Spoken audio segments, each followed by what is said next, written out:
역시 대륙의 스케일은 남다릅니다. 중국이 반도체 굴기에 속도를 내기 위해 자국 반도체 기업에 10년간 법인세를 면제하는 파격 혜택을 주기로 했습니다. 반도체 없이는 미래도 없고 미국의 제재에서 벗어나기 힘들다고 판단한 거죠. 6일 홍콩 사우스차이나 모닝포스트에 따르면 중국 국무원은 지난 4일 이 같은 내용을 담은 반도체 및 소프트웨어 산업발전 정책을 발표했습니다. 세제 혜택을 중심으로 금융지원, 연구개발, 인재 육성, 지적재산권 보호, 수출입 지원 등의 부문으로 나눠져 있습니다.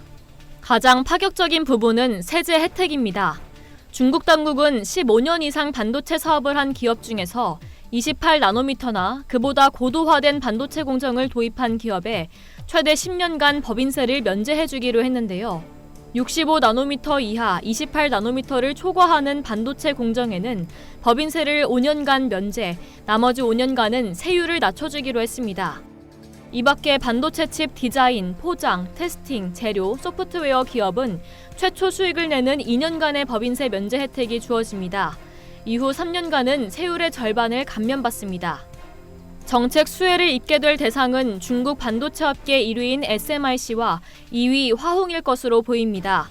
일찍이 SMIC는 한국을 타도하겠다고 선언한 바 있죠. 중국 반도체 업계 대부로 불리는 SMIC의 장루징 전 회장은 2년 전 중국 매체와의 인터뷰에서 한국 반도체 업체들이 엄청난 리스크에 맞서 혁신을 거듭하며 인정받은 것처럼 중국도 할 수 있다고 자신감을 표출한 적이 있습니다. 즉, 한국도 했는데 중국이 못할 게 뭐냐는 거죠.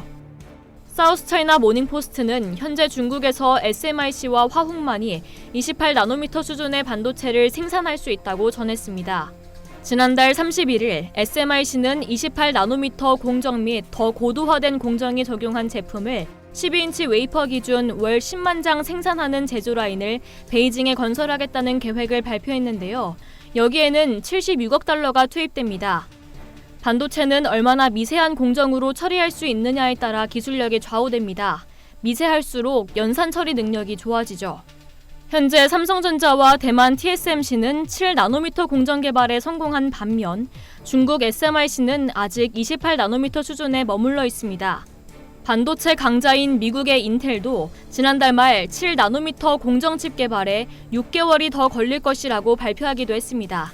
사우스차이나 모닝포스트는 중국 당국이 지난 10년간 반도체 산업 육성에 나섰지만 자립도에서 아직 만족스러운 결과를 내지 못한 데다 미중 기술 전쟁마저 장기화되면서 업계 지원을 더욱 늘렸다고 분석했습니다.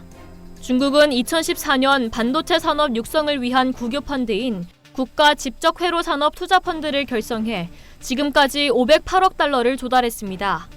지난해에는 반도체 기업들이 금융시장에서 자금을 조달할 수 있도록 중국판 나스닥인 커청반을 개장하기도 했습니다. SMIC는 지난달 16일 커청반에 2차 상장해 530억 위안을 조달했습니다. 이상 여의도투브였습니다.